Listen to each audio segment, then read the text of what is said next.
আর যেন উপায় নেই যুক্তরাষ্ট্রের কাছে, তাই তো সব ক্ষেত্রেই জয়ী হচ্ছে ইরানও। কিন্তু নিজেরা এত শক্তিশালী হওয়ার পরও কিভাবে শুধুমাত্র ইরানের কাছেই পরাজিত হচ্ছে মার্কিন প্রশাসন? ইরানের সরকার ব্যবস্থা উৎখাত করার উদ্দেশ্য নিয়ে সাম্প্রতিক যুদ্ধে জড়িয়েছিল যুক্তরাষ্ট্র, কিন্তু এখন উল্টো তেহরানের সামনে মাথা নত করে ইরানের সরকারকে প্রায় ৬০০ কোটি মার্কিন ডলার ফেরত দিতে হচ্ছে যুক্তরাষ্ট্রকে, যেটিকে মার্কিন প্রেসিডেন্ট ডোনাল্ড ট্রাম্পের জন্য একটি বড় লজ্জাজনক পরাজয় বলেই মনে করছেন বিশ্লেষকরা। শুধু তাই নয়, উন্নত ক্ষেপণাস্ত্র তৈরিতেও ইরানকে আর বাধা দিতে পারবে না যুক্তরাষ্ট্র। তবে এক্ষেত্রে ইসরায়েল এখন কি করবে? প্রশ্ন হলো, হঠাৎ করেই কেন ইরানকে অর্থ ফেরত দিচ্ছে মার্কিন প্রশাসন?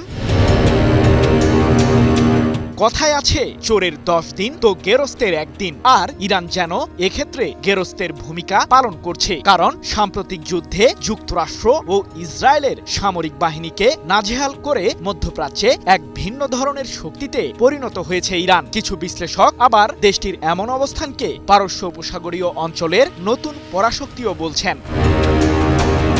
মূলত ইরানের ক্ষেপণাস্ত্র ও পারমাণবিক কেন্দ্রগুলোকে ধ্বংসের মাধ্যমে দেশটির সামরিক কাঠামোকে পঙ্গু বানানোর চক্রান্ত করেছিল ইহুদিবাদীরা, কিন্তু তাতে তো ব্যর্থ হয়েছেই যুক্তরাষ্ট্র ও ইসরায়েল। সেই সাথে মধ্যপ্রাচ্যে এখন নিজেদের সামরিক বাহিনীর অস্তিত্বকে ঘিরে চরম সংকটের মুখোমুখি মার্কিন প্রশাসন। একই সাথে হরমুজ প্রণালীতে ইরানের সামরিক বাহিনীর কঠোর অবস্থানের কারণে যুক্তরাষ্ট্রের নাগরিকদের মাঝেই তুমুল সমালোচনার সম্মুখীন ট্রাম্প, যার কারণে চলতি মাসের 18 তারিখ এক প্রকার তড়িঘড়ি করেই ইরানের সাথে সাময়িক শান্তি চুক্তিতে যায় মার্কিন প্রশাসন, যদিও আগামী আগস্ট মাসের মধ্যেই চূড়ান্ত সমাধানে যেতে কূটনৈতিক তৎপরতা অব্যাহত রেখেছে দেশ দুটি।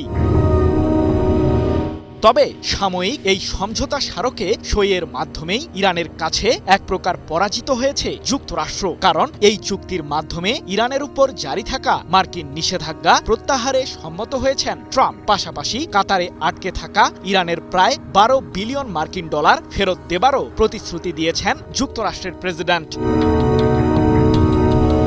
এবার ইরানের প্রেসিডেন্ট মাসুদ পেজেশকিয়ানি জানিয়ে দিলেন, কাতারে আটকে থাকা অর্থের মধ্যে প্রায় ৬০০ কোটি মার্কিন ডলার ফেরত পেতে চলেছে তেহরান, যেটিকে একটি বিরাট বিজয় হিসেবেই বিবেচনা করেছেন তিনি। এ প্রসঙ্গে মাসুদ পেজেশকিয়ান বলেছেন, শান্তি চুক্তির অধীনে তেল ও পেট্রোকেমিক্যালের উপর থেকে নিষেধাজ্ঞা প্রত্যাহার করেছে যুক্তরাষ্ট্র। এছাড়াও কাতারে রক্ষিত ৬০০ কোটি মার্কিন ডলারও ফেরত পেতে চলেছে তেহরান। বাকি অংশ ফেরত পেতে আলোচনা চলমান রয়েছে। ২৯ জুন এক প্রতিবেদনে বিষয়টি নিশ্চিত করেছে ইরান ভিত্তিক সংবাদ মাধ্যম মেহের নিউজ এজেন্সি।